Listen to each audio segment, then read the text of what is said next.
ನನ್ ಮಾತೆ ಕೇಳಿಲ್ಲ. ಈಗ ನೋಡಿದ್ಯಾ ಪರಿಸ್ಥಿತಿ ಎಲ್ಲಿವರೆಗೂ ಬಂದು ನಿಂತಿದೆ ಅಂತ. ಆ ಮನೇಲಿ ಆ ಚೋಟ್ ಮೆಣಸಿನ್ಕಾಯಿ ಇದ್ದಾರಲ್ಲ, ಅದ್ರದ್ದೇ ಇಷ್ಟು ಘಾಟು.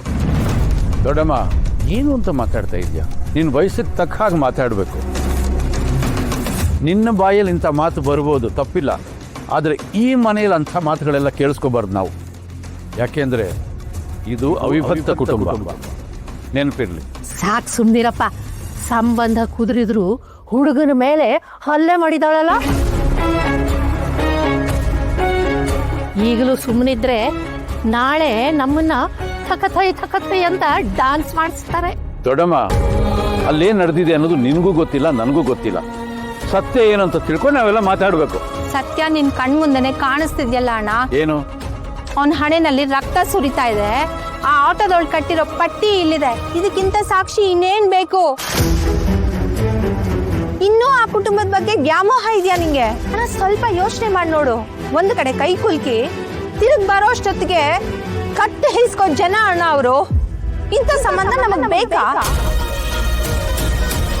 ನನಗೆ ಯಾಕೋ ಇದು ಅಪಶಕನ ಅನಿಸ್ತಾ ಇದೆ. ಫಸ್ಟ್ ಆಫ್ ಆಲ್ ಇವನ್ನ ಅಲ್ಲಿಗೆ ಬರೋಕೆ ಹೇಳಿದ್ ಯಾರು? ಬರ್ಬೇಡ ಅಂತ ಹೇಳಿರ್ಲಿಲ್ಲ ನಾನು? ನನ್ನ ಮಾತಿಗೆ ಬೆಲೆ ಕೊಟ್ರ? ಮಕ್ಕಳು ಮನೆಯಲ್ಲಿ ದೊಡ್ಡವ್ರ ಮಾತಿಗೆ ಬೆಲೆ ಕೊಡೋದನ್ನ ಕಲಿಬೇಕು. ಆಗ್ಲೇ ಜೀವನದಲ್ಲಿ ಉದ್ಧಾರ ಆಗೋದು.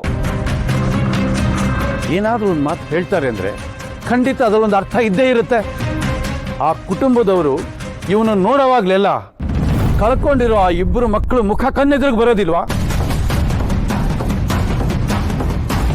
ಆಗ ಅವ್ರ ಎದೆಯಲ್ಲಿ ಬೆಂಕಿ ಹತ್ಕೊಂಡು ಉರಿಯೋದಿಲ್ವಾ? ಏನ್ ಮಾಡ್ಬೇಕು ಅವಾಗ ಅವರು? ಅವ್ರು ಹಾಗೆ ಒತ್ತಿ ಕಲ್ಲಲ್ಲಿ ಹೊಡೆದಿದ್ದಾರೆ. ಯಶೋದ, ನೀನು ನಾನು ಆಗಿದ್ರೆ ಮಚ್ಚಿ ತಗೊಂಡು ಕೊಚ್ಚಿಬಿಡ್ತಾ ಇದ್ವಿ. ಅಪ್ಪ, ಕೃಷ್ಣನೇ ಬೈಬೇಡಿ ಅಪ್ಪ. ಅವನ ಮೇಲೆ ಮಾಡ್ತಿರೋ ಆಪಾದನೆಗಳೆಲ್ಲ ಸುಳ್ಳು. ಅವನ ಬಗ್ಗೆ ಇಲ್ಲ ಸಲ್ಲದೆಲ್ಲ ಮಾತಾಡಬೇಡಿ.